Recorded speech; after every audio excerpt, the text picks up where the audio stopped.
Mia Pedra, c'est juste une chantre servant de l'Éternel, tout simplement. Pour moi, la musique gospel, ça représente tout ce qu'une personne peut... la musique gospel en soi, c'est le fondement même, c'est le fondement de la vie, c'est le fondement sur la parole.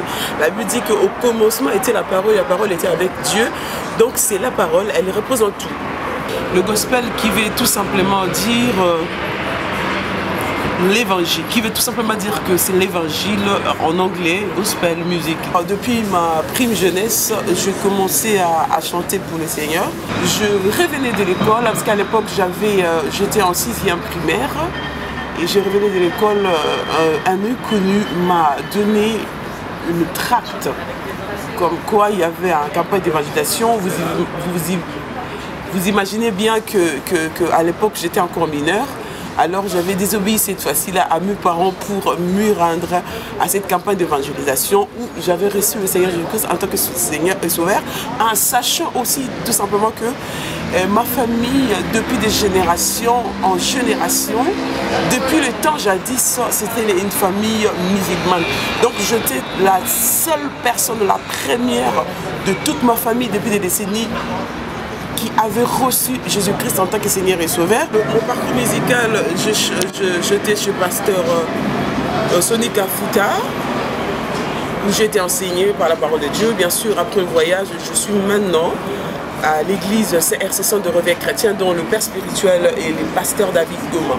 En Europe, j'évolue au CRC, comme je viens de dire, Centre de Réveil Chrétien, qui est conduit par le serviteur de Dieu, pasteur David Goma. Et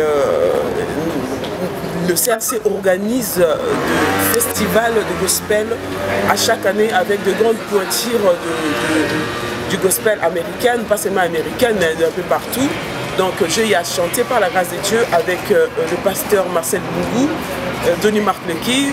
J'ai y à chanter avec Sissy Waynens, avec Dietrich Haydn.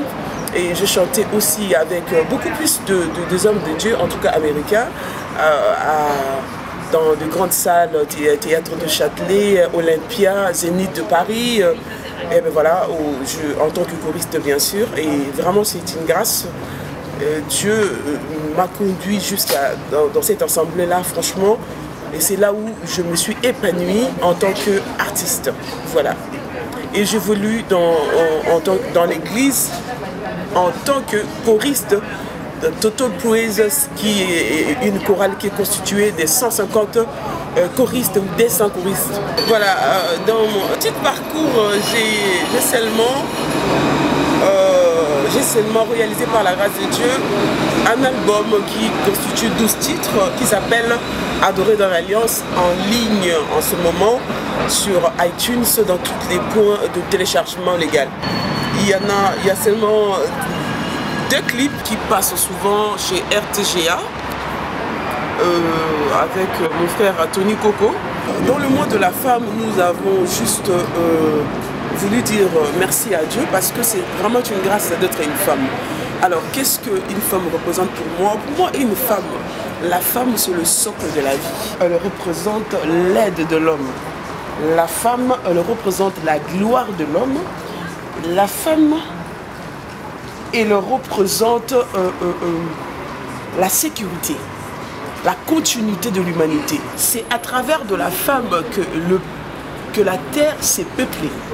C'est au travers de la femme que Dieu a pu, par le biais de la femme, amener Jésus-Christ. C'est par le biais de la femme qu'il y a eu la vie. Mais au jour d'aujourd'hui, ce que nous remarquons, la femme est en guerre par rapport à son propre identité. Parce que la femme, c'est une aide. La femme, c'est une aide. Or que lorsque la femme ne se positionne pas à la place où il est, parce que c'est une base. La femme, c'est la base. C'est comme une base. Voilà, on ne peut pas construire une maison sans y mettre une base solide. Or que la société d'aujourd'hui est en péril. Il suffit juste de voir ce qui se passe aujourd'hui pour comprendre que la femme a abandonné sa place de la responsabilité en tant qu'aide, en tant que bâtisseur, selon ce que la Bible dit. La Bible dit que la femme sage bâtit sa maison. Or que celui qui n'est pas fort n'a pas la puissance ou la capacité de pouvoir bâtir. Je disais que l'éducation de l'homme passe par la femme, parce que l'homme est d'abord l'enfant de sa mère. Cela veut dire, lorsque nous voyons une société s'élever, nous voyons une société se bâtir d'une manière forte, nous pouvons jeter ces fleurs-là de la réussite de l'homme, que ce soit politiquement, socialement ou dans n'importe quel domaine de la vie, nous pouvons jeter ces fleurs qu'à la femme. Pourquoi? Parce que la personne qui est l'homme aujourd'hui, qui peut représenter un président de la République ou un chef d'entreprise, elle est passée, cette éducation est passée d'abord par la femme. Alors au jour d'aujourd'hui, nous voyons la décadence, la déstabilisation de la société. Pourquoi? Parce que la femme veut laisser, ou la femme laisse sa place pour devenir ce qu'elle n'était pas depuis le temps jadis, depuis l'histoire. Donc, pour que la société d'aujourd'hui, que ce soit en Afrique ou je ne sais pas quoi, pour que la société puisse se relever dans ses valeurs en face du défi qui est la nôtre, il faut que la femme redevienne la bâtisseuse. Voilà, par rapport à la femme congolaise de la République démocratique du Congo, je pense que la première des choses, la femme congolaise doit se réconcilier avec son identité, les valeurs culturelles congolaises. La femme congolaise doit s'informer, s'former. Parce que lorsque on est positionné d'une manière positive, on peut être dit une bénédiction. Le contraire de ça, c'est ce que nous voyons aujourd'hui. La femme, pour moi, la femme congolaise doit passer par la conscientisation des valeurs culturelles. Si aujourd'hui, on est en train d'observer un phénomène dans lequel toutes les femmes congolaises, pour un papa, pour un oui, pour un B, c'est oui, oh, maman livre, c'est Sabiso, maman livre, Bonabo et tout ça. Oui, c'est une chose parce qu'elle représente la première dame, la femme du président Joseph Kabila, mais il y a toujours cet adage qui dit qu'est-ce que toi tu peux faire pour ta nation? Parce que nous devons prendre notre responsabilité. Un adage en lingala qui dit qu'un doigt ne peut pas laver le visage. Donc c'est ensemble, nous devons nous lever pour le rétablissement de notre nation. Ce n'est pas seulement se référencer par une seule personne, parce que c'est ensemble, c'est l'ensemble de toutes les femmes congolaises que tout la République va se relever. En réépousant les valeurs, bien sûr, réépousant les valeurs. Je donne un exemple. Comment vous expliquer une femme consciente de savoir que le monsieur qui est en face de moi, il est marié à 2 femmes officiellement. Mais cette personne en tant que femme, elle doit se laisser, elle se laisse faire à sortir avec une telle personne et, excusez-moi le terme, et sortir dans le vrai sens du mot. Et après, madame, elle est tombée enceinte. Et derrière, cette personne va prendre cet enfant, il va jeter dans la rue. Et cette responsabilité revient à l'État. Or qu'une femme consciente, une femme qui est réconciliée avec son identité, elle va réfléchir à 2 fois, n'est-ce pas? À 2 fois, parce qu'il y a des responsabilités qui nous incombent, nous, en tant que femmes. Des responsabilités qui nous incombent en tant que nous, jeunes filles. Oui, la galère, la galère, elle est partout. Elle n'est pas seulement en République démocratique du Congo. Mais par contre, les galères à plusieurs niveaux, plusieurs étagements. Quelle est notre responsabilité?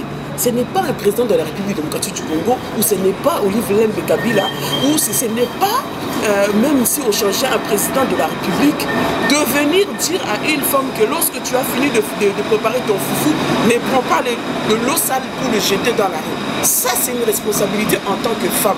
Et c'est là, cette responsabilité, tu l'inculques aussi aux enfants. C'est tout simplement ça. Tu ne prends pas la poubelle, tu le mets dans la rue et tu attends que les présidents de la République démocratique du Congo ou Olive Lembe viennent balayer devant de chez toi. Juste pour tout simplement dire que non, il y a les responsabilités qui nous incombent, nous, en tant que personne. Oui, il y a des choses qui ne vont pas bien, tout simplement, mais il y a de cela qui est à notre portée, qu'on doit changer les mentalités.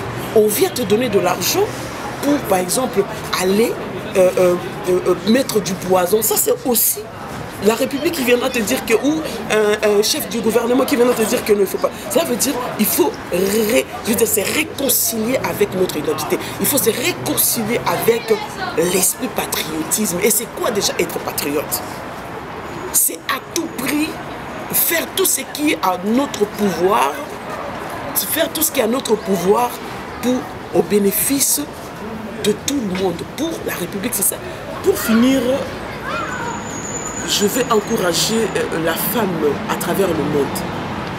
Je veux dire que femme, tout n'est pas encore fini, même celle, parce qu'en République démocratique du Congo en ce moment, il y a ces viols-là que personne n'ose oser les tons pour le dire tout haut. Je voulais encourager ces femmes, je voulais encourager les enfants chez que beaucoup de gens oublient, les enfants de la rue. Je voulais encourager les femmes qui sont à la tête des associations. Je voulais encourager les femmes en général. Tout ira mieux. Voilà. God bless you all. Je vous aime beaucoup.